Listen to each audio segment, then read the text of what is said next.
بسم الله الرحمن الرحيم. بسم الله. Assalamualaikum warahmatullahi wabarakatuh. Alhamdulillah hamdan katsiran thayyiban mubarakan fi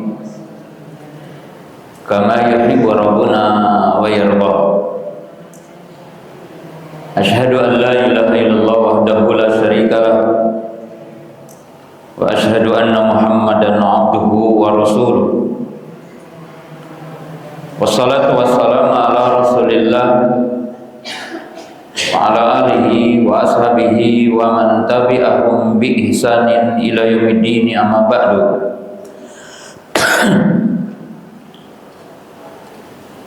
Ya ayyuhalladzina amanu taqullaha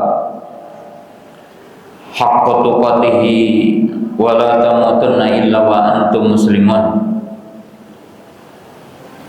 Kaum muslimin, para jamaah, para penuntut ilmu yang dimuliakan Allah Subhanahu wa taala,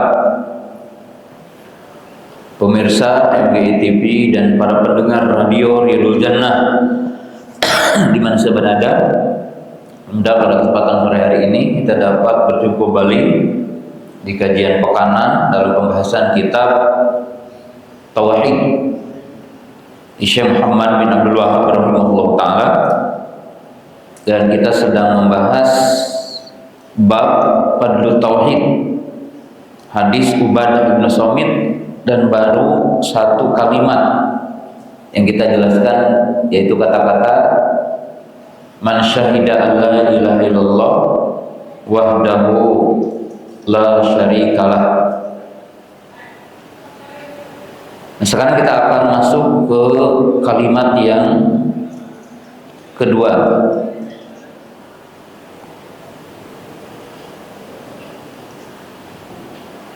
Jadi kita akan masuk ke bagian yang kedua, yaitu kata-kata man syahida alla ilaha illallah wahdahu la syarikalah wa anna Muhammadan abduhu wa rasuluhu. Kemudian nanti wa Isa abdullahi wa rasuluhu. Selanjutnya wawu atof, kemudian syahadahnya disembunyikan, tetapi di situ memiliki makna wa syahida anna Muhammadan abduhu wa rasuluhu. Maka dengan itu dikenallah dengan asyhadatan, dua kalimat syahadah. Nah, di situ perhatikan wa anna Muhammadan, yang dimaksud sini Muhammad ibnu Abdullah, yaitu nabi, nabiyun, nabiyullah, rasulun minar rusul, rasul di antara rasul. Perhatikan di sini ada dua kalimat kesaksian. Wa anna Muhammadan abduhu, Muhammad itu hambanya, maksudnya hu-nya kembali kepada Allah, yaitu Abdullah, hamba Allah. Wa rasuluhu, sama domirnya kembali kepada Allah, bimakna Rasulullah.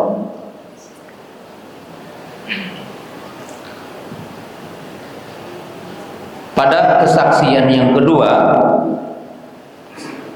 juga terdapat dua kesaksian. Yang pertama, kita meyakini Muhammad Abdullah. Kata-kata Abdullah atau abduhu memiliki makna makhlukun, marbubun.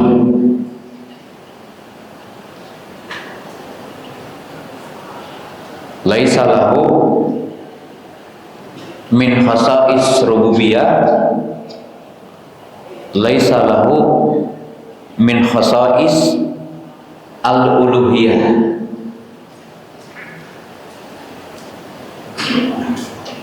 Ketika kita mengatakan Muhammad hamba Allah, jadi Muhammad hamba Allah, apa maknanya? Berarti makhlukun, makhluk. Jadi makhlukun, di mana Allah menciptakan Nabi kita Muhammad,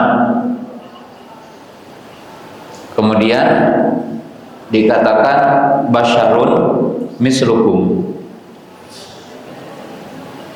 Jadi Nabi kita Muhammad SAW seperti manusia yang lain, dalam arti lahir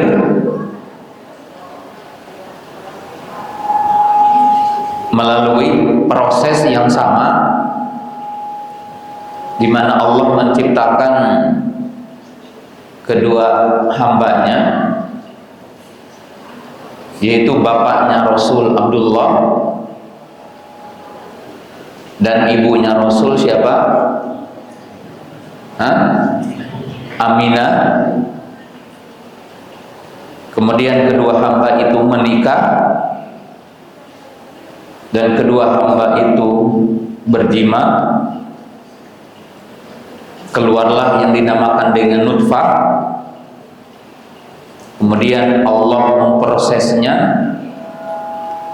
kemudian lahirlah seorang hamba yang mulia, pilihan Allah, yang namanya Muhammad.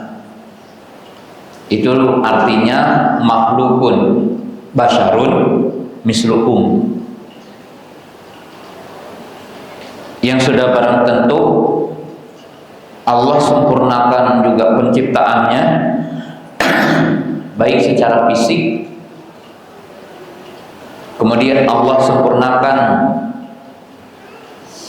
penciptaannya secara moral, dalam arti Nabi kita Muhammad SAW tidak punya latar belakang dalam sejarah hidupnya sesuatu yang bertentangan dengan Islam dari mulai lahir.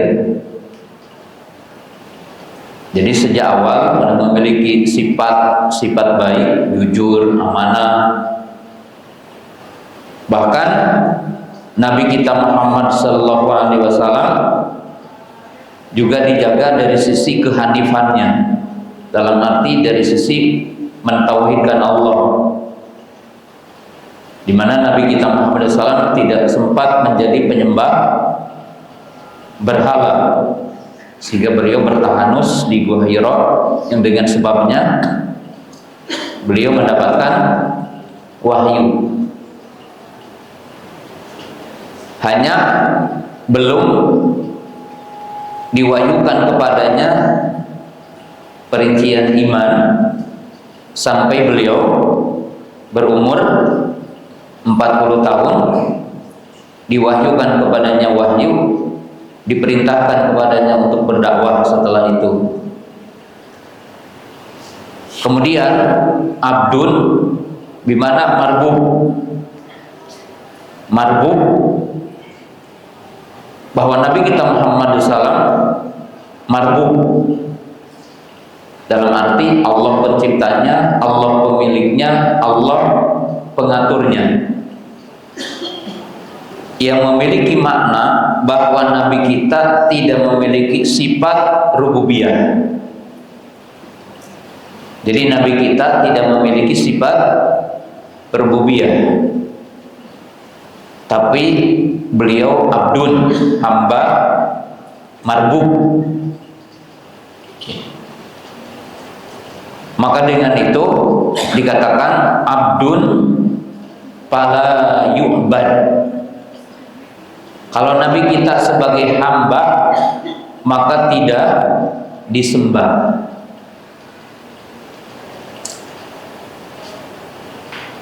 Kemudian Rasulun, ay Rasulullah. Sisi yang kedua adalah Rasulullah. Artinya apa? Fala yukadzab wala yuksa. Jadi maknanya itu. Yang kedua, Muhammad itu sebagai utusan Allah. Maka artinya fala yukadzab walakin yusaddaq. Artinya tidak boleh kita mendustakan kerasulannya, tapi kita wajib membenarkan kerasulannya. Karena ini syahadat, saksi. Fala yukadzab walakin yusaddaq. Fala yuqsar walakin yuta. Jadi Nabi kita Muhammad SAW punya kewajiban bagi kita dua sisi. Pertama, kita tidak boleh mendustakannya, tapi kita wajib membenarkannya. Maka kita wajib tasdik ala risalatihi. Wajib kita untuk membenarkan kerasulannya. Kemudian tidak boleh maksiat, tapi yang wajib mentaatinya. Jadi wajib kita untuk mentaati Rasul dengan banyak ayat, atiiullaha wa atiiur rasul.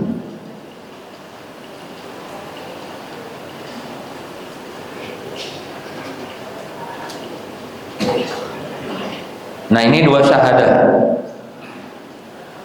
Nah, kemudian kita akan ungkap sedikit-sedikit. Abduhu, kita bahas. Dalam Al-Quran ditegaskan Nabi itu hamba Allah dalam sejumlah ayat. Salah satunya surah Al-Isra ayat 1. Subhanalladzi asra bi abdihi. Jadi dengan tegas Allah mengatakan segala puji ya, bagi Allah yang telah menjalankan hambanya dari Masjidil Haram ke Masjidil Aqsa. Jadi bi'abdihi. Ini sekedar contoh aja. Kedua disebutkan dalam surah Al-Kahfi ayat 1 juga. Allah berfirman, Alhamdulillahilladzi anzala ala abdihi. Dan sepakat ahli tafsir yang dimaksud abdihi di sini adalah Nabi kita Muhammad sallallahu alaihi wasallam. Yang ketiga, surah Al-Furqan ayat 1 juga. Allah berfirman, Tabarakalladzi nazzala ala abdihi liyakuna lil alamina nadhira.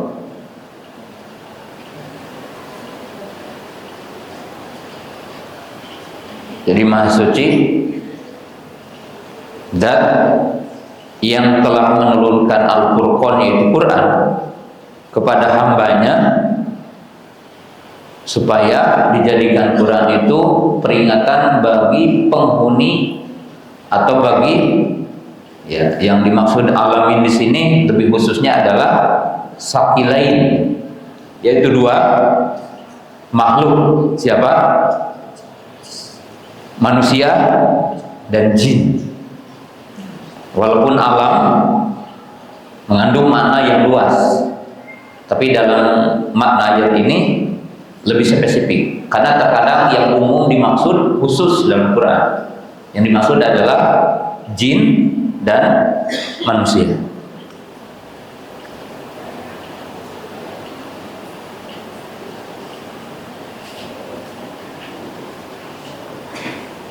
Kemudian dalam surah An-Najm, sekedar contoh aja, fa'auha ila abdihi ma'auha. Jadi yang dimaksud abdun itu adalah Rasul. Kemudian dalam surah Al-Hadid ayat 9, huwaladzi yunazzilu ala abdihi ayatin bayyinah liyukhrijakum minadh-dhulumati ila nur wa inallaha bikum laraufur rahim. Jadi dalam Al-Quran, dalam sejumlah tempat Allah telah mengatakan bahwa Muhammad adalah Abdullah.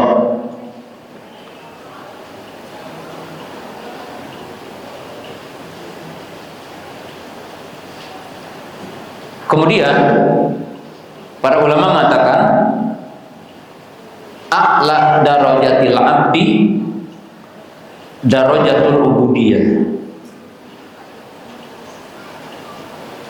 Dan ubudiyah terbagi 3. Ubudiyah amma, ubudiyah khasah, ubudiyah khasatul khasah. Jadi ubudiyah amma, ubudiyah khasah, ubudiyah khasatil khasah.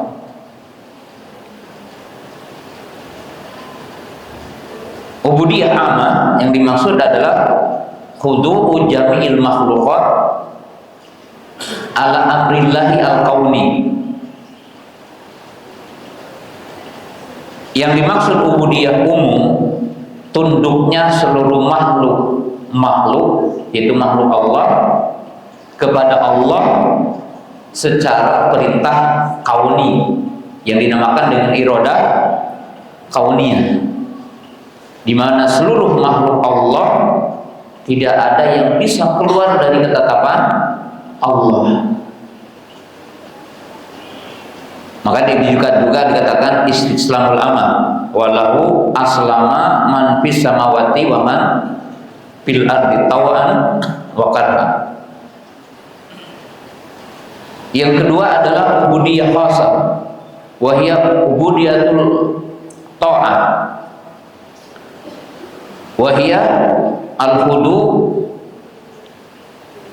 ay bimana istislam ala amrillahi asyar'i. Yang kedua, ubudiyah yang artinya ketundukan makhluk manusia atau jin dan termasuk malaikat kepada perintah Allah secara syar'i, yaitu al-khudu ala amrillahi syar'i fi amrihi wa nahyihi. Jadi tunduknya hamba kepada perintah Allah dan kepada larangan apa? Allah. Itu dinamakan ubudiyatul khasah. Maka dikatakan wa ibadur rahman. Ya.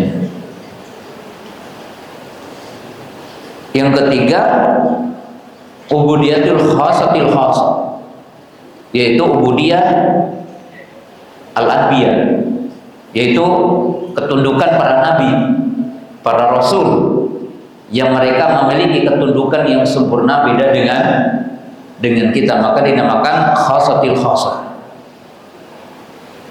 Ya. Maka dengan itu Allah Subhanahu wa taala menyebutkan dalam Quran untuk para nabi itu abdun. Seperti ketika Allah mengisahkan Zakaria salah satunya Allah berfirman, dzikru rahmati rabbika abdahu Zakaria. Karena para nabi itu khusus, kesempurnaan. Jadi ubudiyatul khasah, ubudiyah yang sempurna. Jadi nilai ketundukan kepada perintah Allah, nilai ketundukan kepada larangan Allah Subhanahu wa taala sempurna mereka. Ya. Tidak seperti kita, ya, dalam menunaikan perintah Allah tidak sempurna, dalam menjauhi larangan Allah tidak sempurna. Ya. Maka dikatakan abduhu. Maka dengan itu bantahan kepada orang-orang Sufiyah atau sebagian thariqah Sufiyah yang mengatakan darajah yang paling tinggi yang dinamakan darajah ma'rifat, yang arti dari ma'rifat itu meninggalkan perintah Allah. Atau kalau orang itu sudah sampai kepada hakikat ma'rifat, maka tidak lagi orang yang melaksanakan perintah. Kalau orang sudah sampai ma'rifat, bukan lagi derajat menjauhi larangan Allah, karena mereka mengatakan itu semua hanya riyadhah. Jadi melaksanakan sholat hanya latihan, puasa hanya latihan.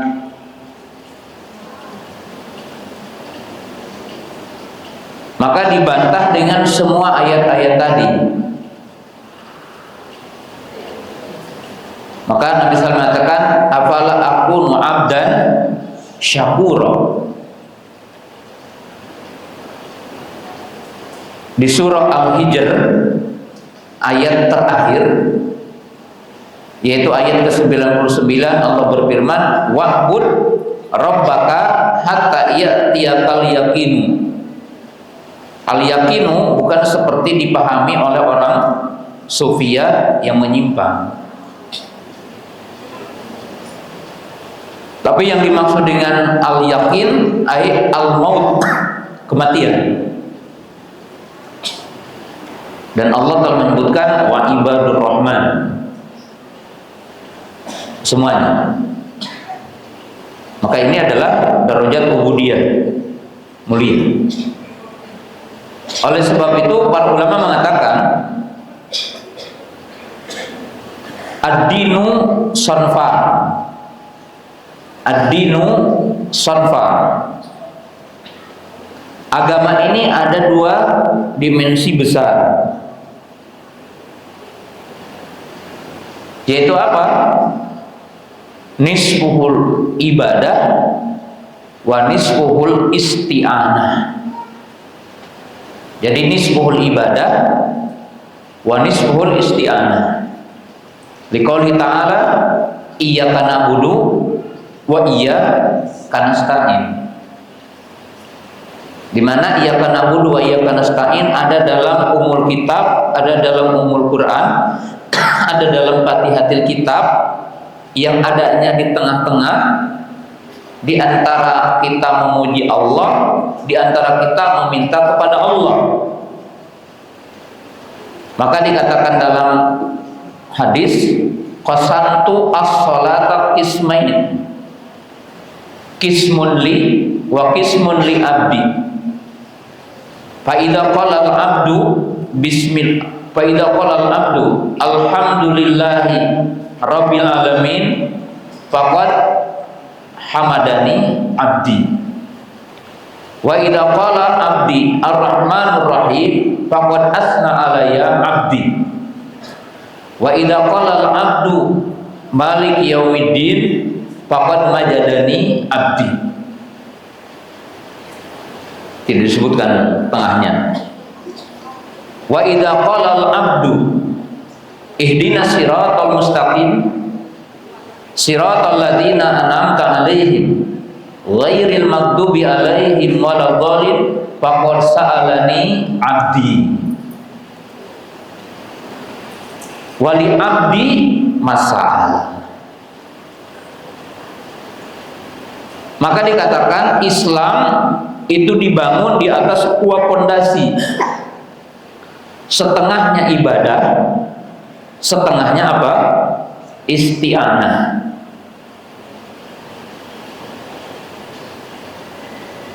Apa yang dimaksud?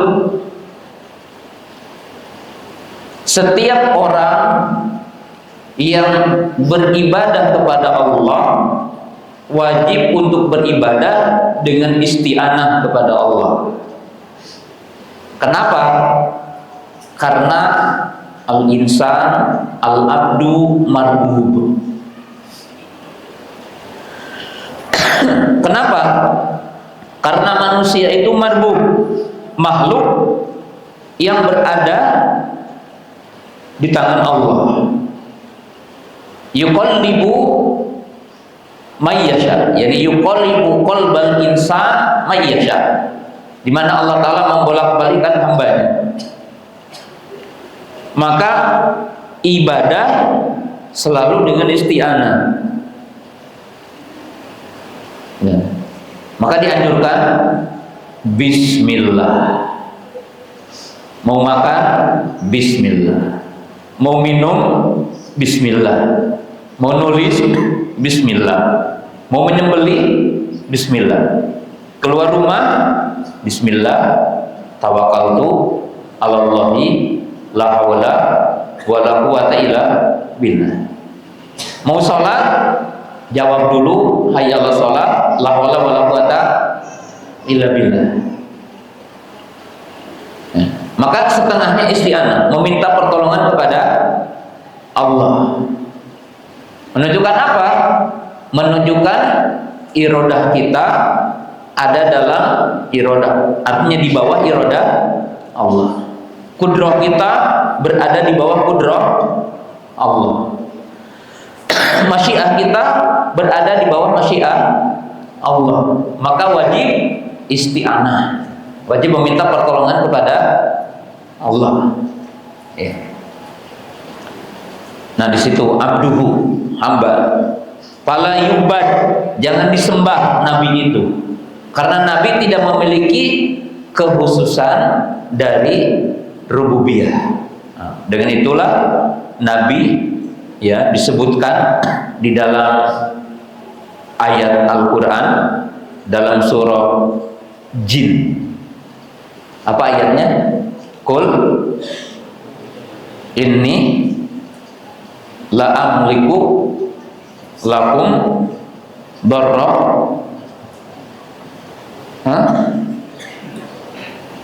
Qul inni la amliku lakum darra wala rasyada. Kemudian dalam ayat yang lain, Qul la amliku nafsi nafsan naf'an wala dhar illa masya Allah. Berarti tidak boleh kita meminta manfaat kepada nabi. Kita tidak boleh istighosah kepada nabi. Kita tidak boleh meminta isti'anah kepada nabi. Jadi tidak boleh kita pergi ke Masjid Nabawi lalu lewat kuburan Nabi, ya Rasulullah agisni, ya Rasulullah urzukni. Tidak, karena Nabi tidak memiliki itu dan tidak diberikan itu oleh Allah. Karena kalau dikatakan apa? Abdun, berarti apa? Makhlukun marbubun laisa lahu min khosais rububiyah. Nah, sekarang kita ambil keduanya, wa rasuluhu, rasulnya. Wa rasuluhu memiliki tadi dua makna, yaitu apa? Rasulun fala yukadzab walakin yusaddaq, fala yusa walakin yuta. Jadi yuti'u kar rasul taati. Rasul itu tidak boleh didustakan kerasulannya. Wajib kita membenarkan kerasulannya. Rasul itu wajib ditaati dan tidak boleh maksiat kepadanya. Nah, sekarang kita ambil sejumlah ayat bahwa Rasul itu, Muhammad itu Rasul. Contohnya ayatnya apa? Maka Muhammadun aba ahadim min rijalikum walakin Rasulullah. Surah apa itu? Al-Ahzab ayat berapa? Maka Muhammadun aba ahadim min rijalikum ayat berapa? Ayat 40 ya. Kedua contoh,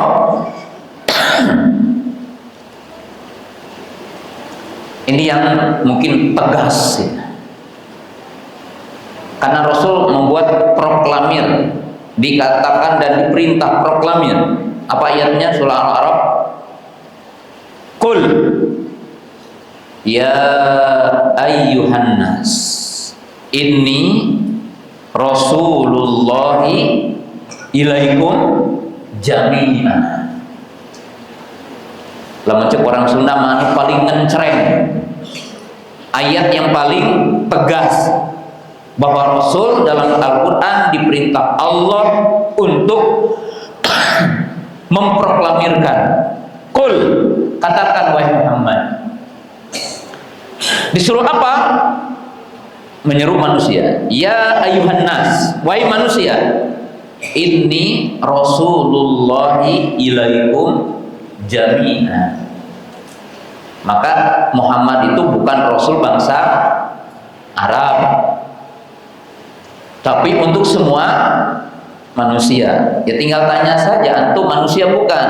Kalau manusia dihitop dengan ayat ini. Masalah mau menerima silahkan, kalau tidak juga tidak apa-apa. Dalam arti tidak apa-apa bukan masalah bagi kita. Setiap orang akan mempertanggungjawabkan dirinya ketika tidak menerima kewajiban ini. Dalam apa dikatakan Rasulullah. Nah, banyak ayatnya, tapi cukup aja itu ayat yang paling tegas bahwa Nabi SAW adalah Rasulullah. Nah, sekarang kita bahas ujungnya. Manusia menyimpang pada poin kedua dikarenakan dua sebab utama. Jadi orang menyimpang dalam kesaksian karena dua perkara.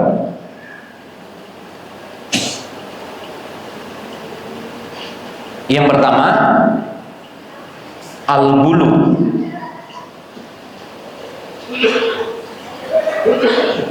Yang pertama adalah bulu dalam menempatkan Muhammad sebagai Rasul.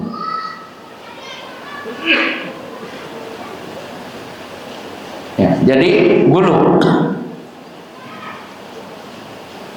sebagaimana telah diwanti-wanti oleh Nabi Sallallahu Alaihi Wasallam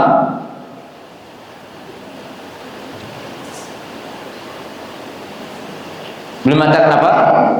La tatrutuni kama atratin nasara fi Isa ibni Maryam. Nabi SAW mengatakan, janganlah kalian berlebih-lebihan dalam menempatkanku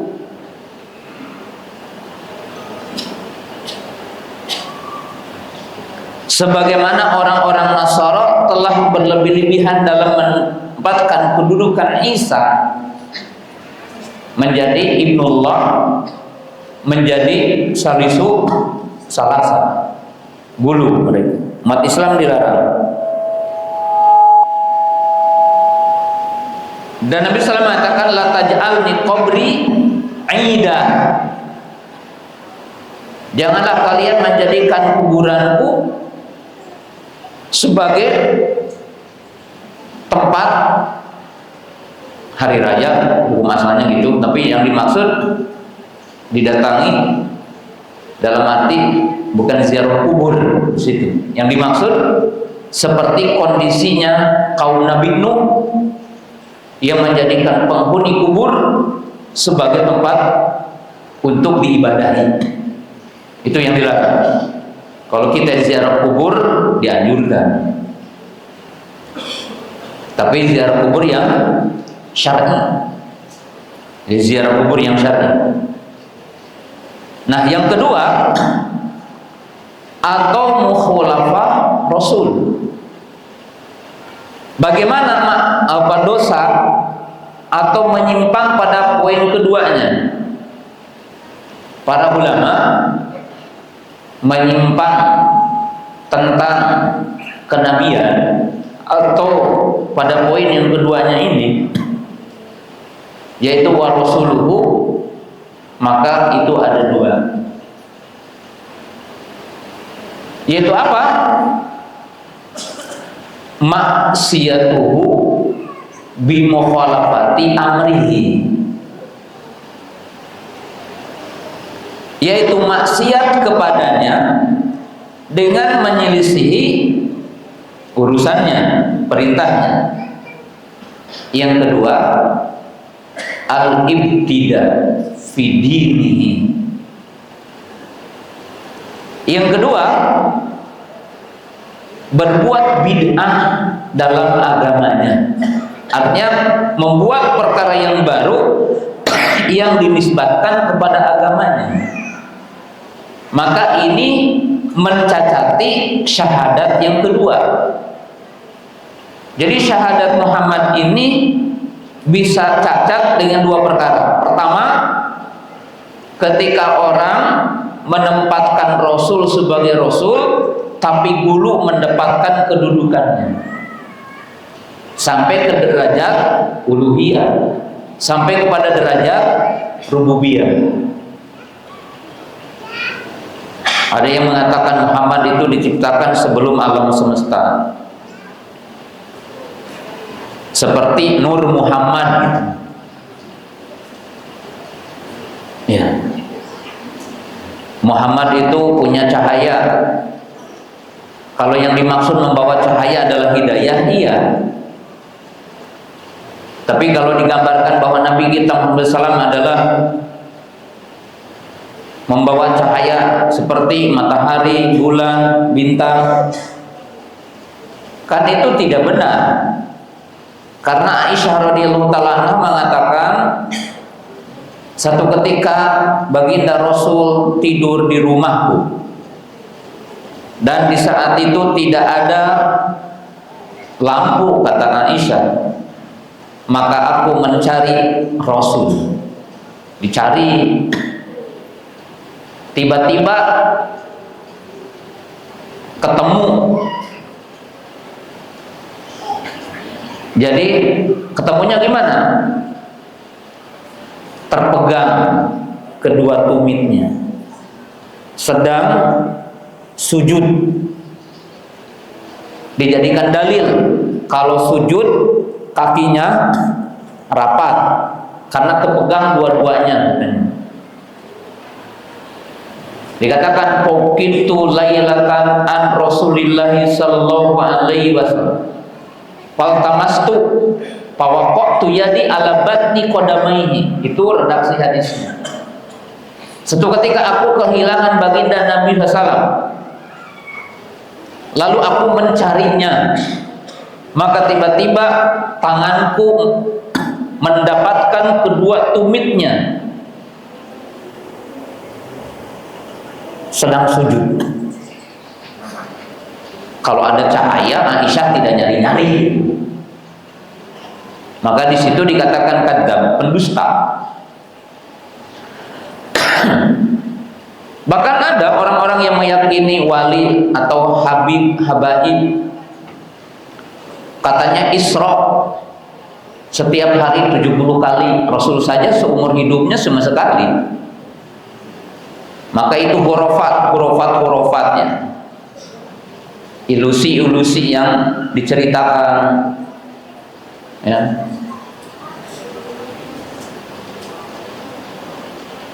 Itu sisi pertama. Sisi yang kedua, bahwa orang cacat kesaksiannya dari kata-kata Rasuluhu dengan dua hal besar. Yang pertama, maksiat. Maksiat, iman bahwa Nabi Rasul, beriman bahwa Nabi SAW membawa syariat, bahkan dalam dirinya tertanam, saya teh kudu taat karena perintah Rasul. Tapi tidak melakukannya atau melakukan apa yang dilarang oleh Rasul, maka itu maksiat kepada urusan Rasul. Jadi maksiat kepada urusan Rasul. Maksiat ini ima dalam bentuk perintah-perintahnya. Maksiat itu ima dalam bentuk larangan-larangan Rasul. Hanya kita mungkin perlu mendalami ini dengan dalam, nanti kita akan tafsir setelah ini. Tapi orang itu cacat kesaksiannya, dalam arti tidak sempurna kesaksiannya. Ketika orang itu mengakui Muhammad sebagai Rasul tapi tidak mentaati perintahnya, tapi tidak mentaati larangannya. Contoh, Rasul mengharamkan bagi laki-laki cincin dari emas. Kebetulan nggak apa-apa. Rasul bilang laki-laki tidak boleh pakai sutra, tapi dia tetap ingin pakai sutra. Itu maksiat. Atau kalaupun mungkin ada yang memahaminya beda, Rasul melarang memotong jenggot, tapi berhubung istri tidak senang berjenggot, maka dia dipotong. Itu maksiat.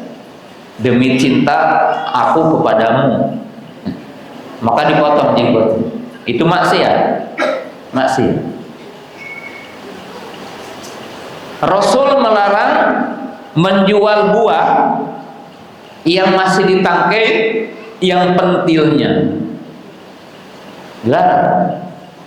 Ya, tapi gimana lagi kalau kita tidak ngeborong sedikit untungnya?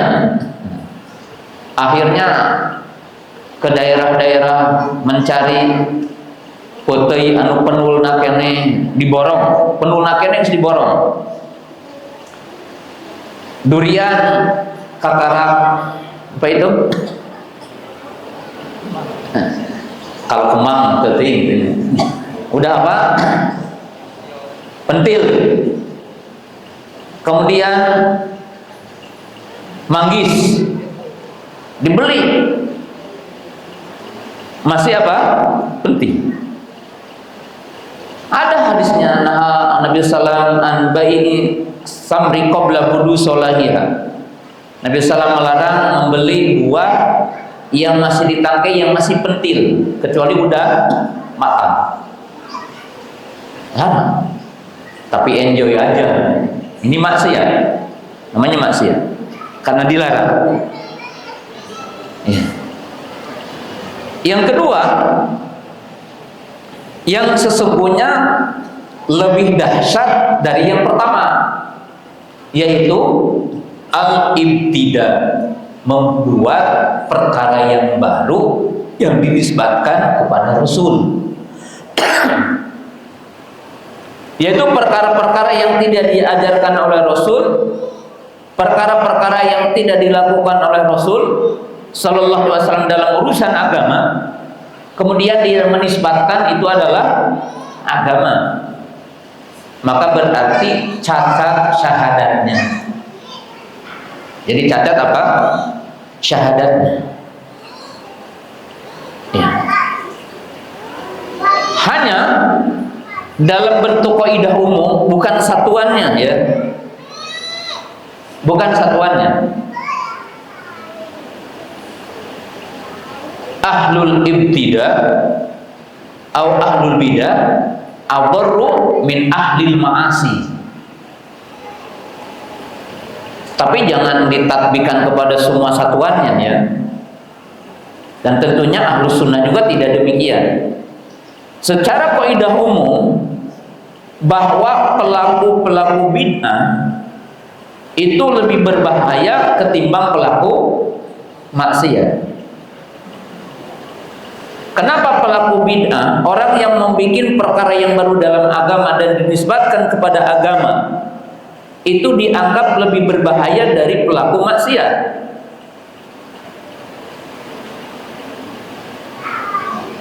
Banyak sisi, tapi saya akan menyebutkan poin-poin yang penting saja. Yang pertama, ada musyabahah, mudhohah. Apa yang dimaksud musyabahah mudhohah? Yaitu seolah-olah pelaku bid'ah itu menempatkan dirinya dengan pembuat syariat, yaitu Allah.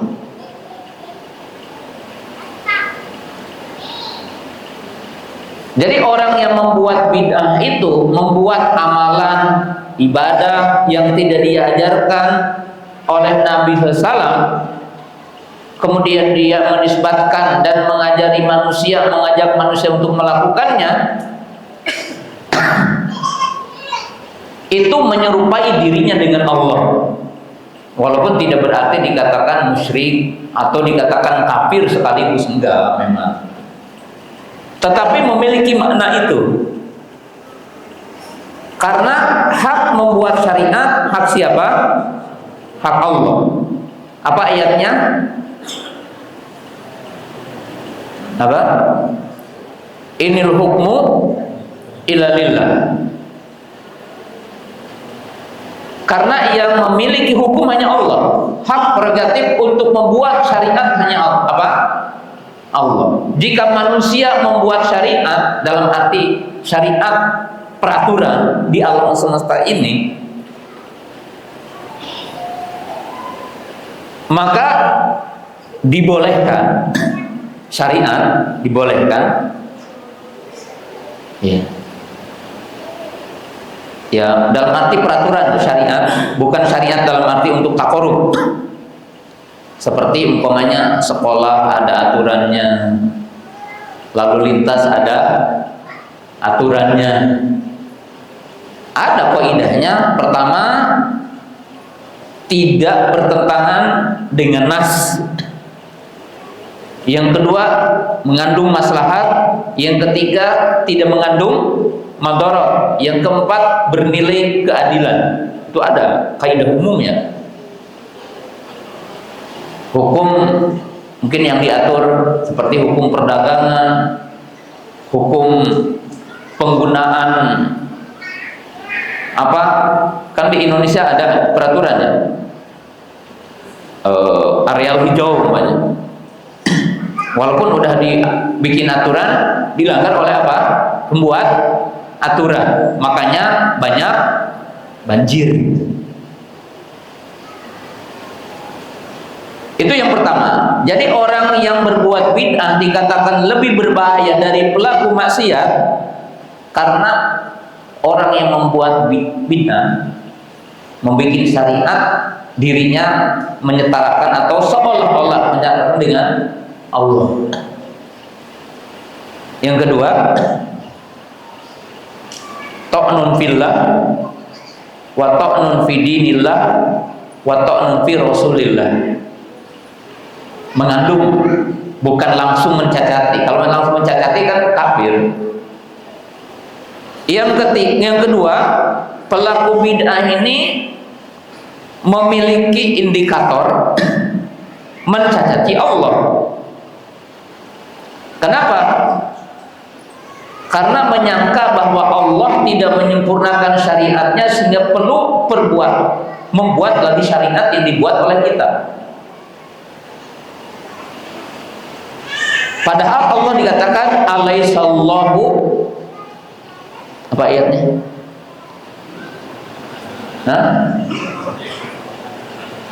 Alaihissallahu biahkamil hakimin. Jadi yang dimaksud hukum Allah itu ihkam. Apa yang dimaksud hukum Allah ihkam? Ahkamul hakimin apa artinya?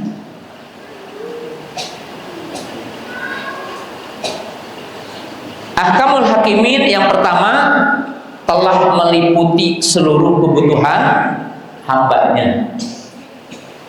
Yang kedua, semua hukumnya relevansi, cocok untuk setiap waktu dan tempat. Yang ketiga, mengandung manfaat dan menolak semua bentuk madarat. Jadi kalau struktur hukum Islam itu begitu semuanya. Yang kedua, mencacati Rasulnya.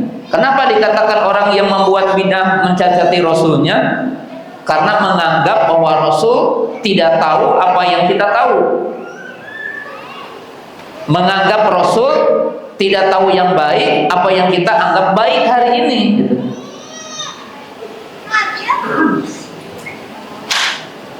Ya. Atau kita menganggap Rasul tahu tapi tidak mau menyampaikan. Ya. Jadi Rasul tahu tapi tidak mau menyampaikan. Yang ketiga, mencacati agama. Kenapa? Karena kita meyakini al-yauma akmaltu lakum dinakum. Nah, al-yauma akmaltu lakum dinakum, pahami di sini ya. Kalau yang dimaksud dengan bentuk ubudiyah, maka udah dipastikan semuanya telah diajarkan Rasul dan telah dijelaskan tafsirnya, perinciannya. Pahami ya? Jadi urusan yang berkaitan dengan ibadah mahdoh dalam bahasa ahli fikih lain, itu pasti perinciannya telah dibahas. Perinciannya sudah dijelaskan. Sifat sholat, sifat wudu, sifat dzikir.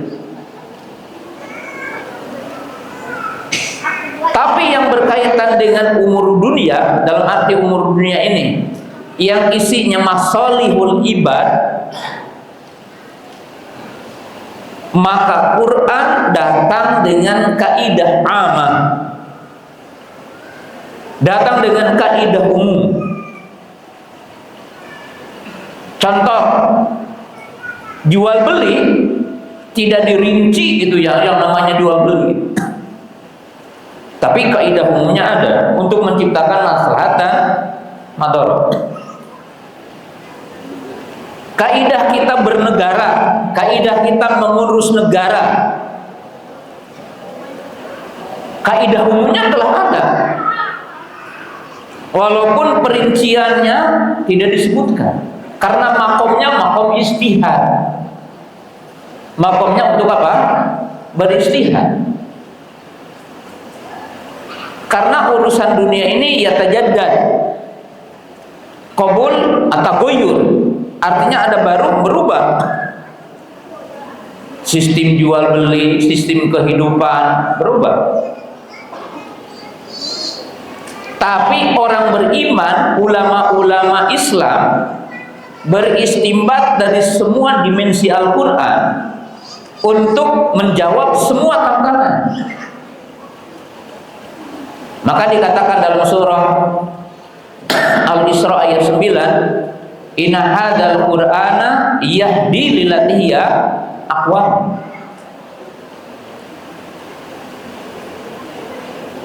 Dan semua permasalahan yang hari ini untuk kita menjawab hukumnya boleh ataupun tidak boleh dengan melihat kerangka Quran dan hadis-hadis Nabi, atau dengan apa yang telah dilakukan oleh Nabi SAW, maka dengan itu sempurnalah Al-Quran, karena kita menjawab semua permasalahan tidak lepas dari Al-Quran, bukan semata-mata akal. Maka belajar Islam harus benar. Jangan belajar dari orientalis kemudian belajar dari Islam. Nah, ini tidak mungkin. Kita harus bangun dulu kerangkanya, baru kita akan bisa memahami. Kan dalam semua keilmuan itu harus punya kerangka dasarnya dulu. Antum belajar matematika, ya harus belajar tambah, kurang, kali sebelum belajar sinus kosinus.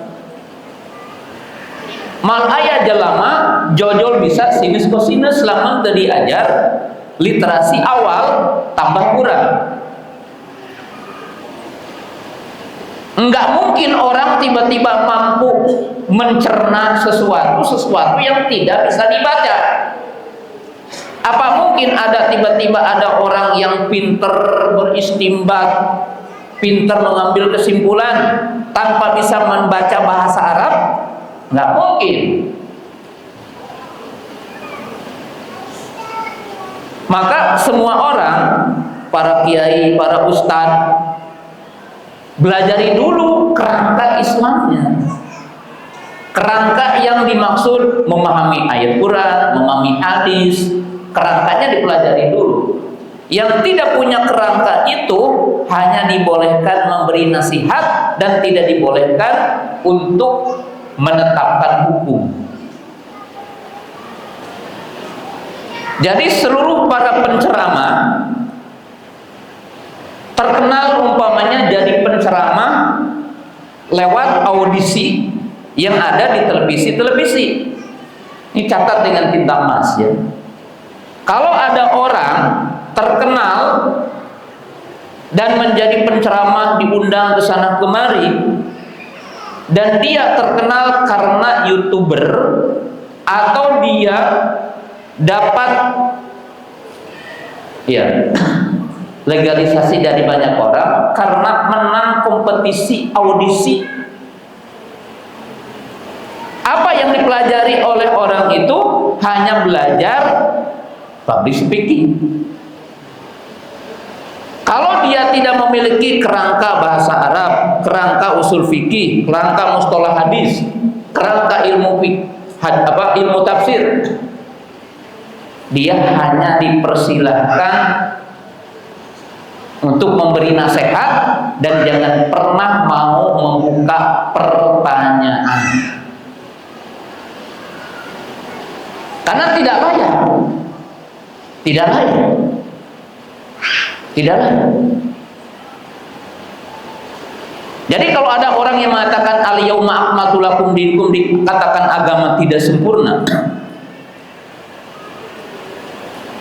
kemudian membuat inovasi kreativitas dalam inovasi bagaimana kita beribadah kepada Allah, bagaimana kita melakukan bentuk-bentuk ibadah dan taat kepada Allah, maka itu keliru. Tapi kalau yang dimaksud bahwa Quran tidak menyebutkan perincian tentang urusan dunia, kan dalam Quran tidak disebutkan bagaimana nyangkul, bagaimana nanam tanaman, tidak ada dalam Quran. Tapi Quran memberikan kerangka. Kerangkanya apa? Kasih kerangka umum. Fas'alu ahla dzikri in kuntum la ta'lamun.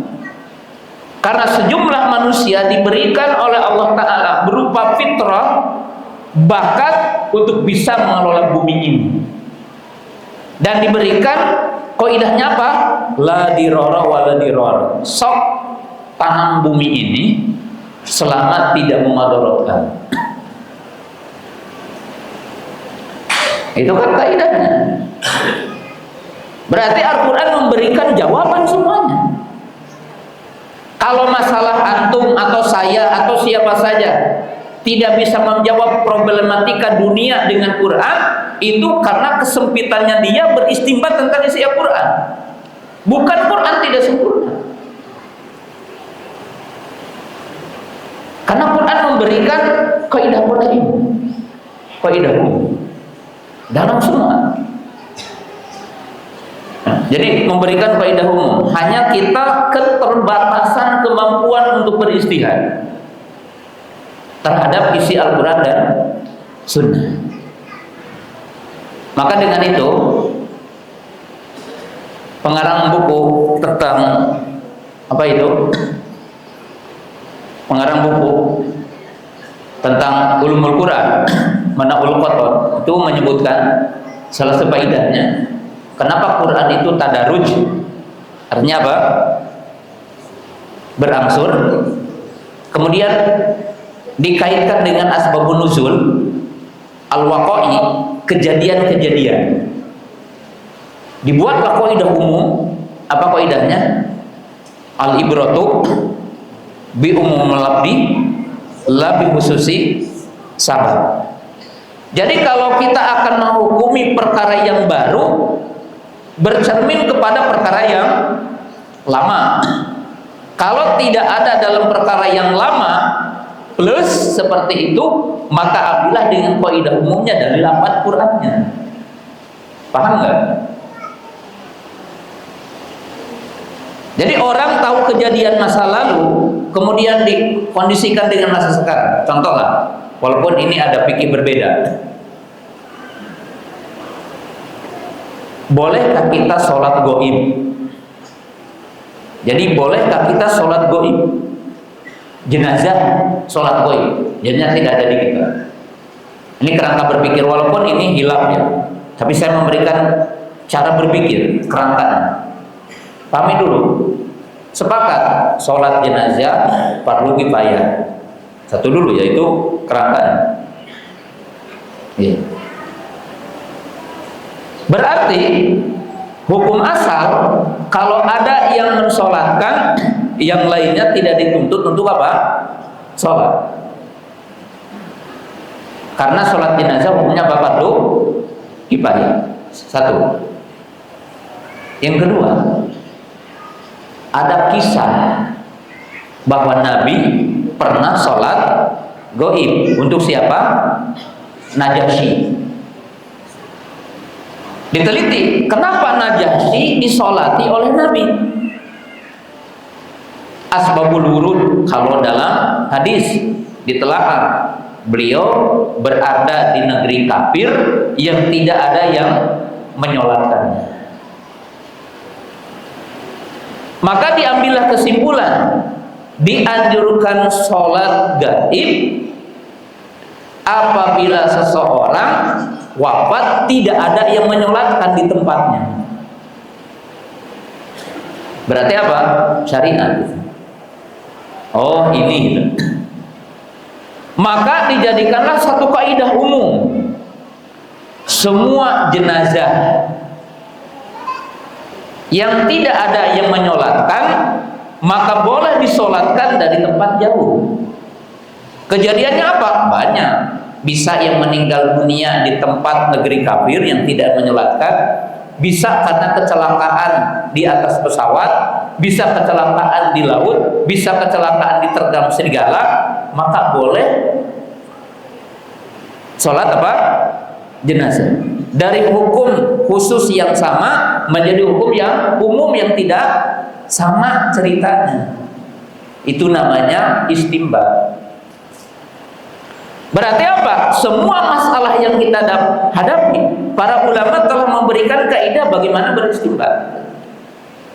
Jadi bagaimana kita itu mengambil kesimpulan-kesimpulan. Dan ini kaidah. Jadi jangan sampai keliru melihat sejumlah orang mengartikan al-yauma akmaltu lakum dinakum, lamun ukur anu rasul unggul ngancana urang mau bisa menghadapan realita yang ada, itu keliru. Masa mau wudu, mau inovasi wudu, Kalau inovasinya wudunya pakai keran gitu ya. Kalau inovasi wudunya karena terjadi perbedaan sekarang gitu ya. Ada keran, kesulitan di pesawat pakai apa? Semprot umpamanya, itu pun polemik fikihnya ya. Mungkin, tapi kaifiahnya tidak diinovasi. Karena telah dijelaskan dengan apa? Perinci. Karena Rasulullah mengatakan solu kamaru itu muni usolli man tawaddu'a nahwa wudu'i hada. Jadi artinya begini, terakhir sebagai penutup di sore ini, yang perlu kita inovasi tidak inovasi, yang perlu kita inovasi tidak inovasi. Makanya negeri Islam itu lemah. Mestinya inovasi itu mengurus tambang emas biar tidak diambil orang lain, inovasi tentang batu bara, inovasi tentang bagaimana minyak, itu inovasi. Tapi jangan inovasi sholat, inovasi sholawat, inovasi apa? Wudu yang udah jelas dari Nabi SAW. Seperti apa? Orang memikirkan tentang zat Allah, orang bingung tentang istiwa. Kalau ingin berpikir pakai akal, gunakan tuh akal. Bagaimana kita menjadikan alam Indonesia itu dimiliki oleh anak bangsa ini sehingga menjadi Indonesia emas. Apa yang diinovasi? Pemikirannya. Ya, seperti Nabi Sulaiman, Nabi Daud, kaum yang terdahulu kan tidak disalahkan oleh Nabi. Yan hatuna apa ayatnya? Apa? Buyutan apa itu ayatnya? Yan hatuna jibala buyutan. Jadi gunung-gunung diinovasi jadi tempat rumah. Coba antum kalau punya uang nanti ke Petra, ke Yordan, indah banget gitu ya. Gunung di apa? Dipahat jadi apa? Jadi rumah. Itu inovasi. Jangan inovasi sholawat. Ada sholawat ini dijamin ini. Ya, dari siapa inovasi sholawat? Bahkan dikatakan sholawat ini akan kaya ini, sholawat ini akan kaya ini. Dari siapa itu? Ya, jadi Islam itu indah, Islam itu sempurna dan bisa memberikan solusi kepada semua masalah kita. Ya, sampai di sini pembahasan kita. Subhanakallahumma bihamdika asyhadu an la ilaha illa anta astaghfiruka wa atubu ilaik. Assalamualaikum warahmatullahi wabarakatuh.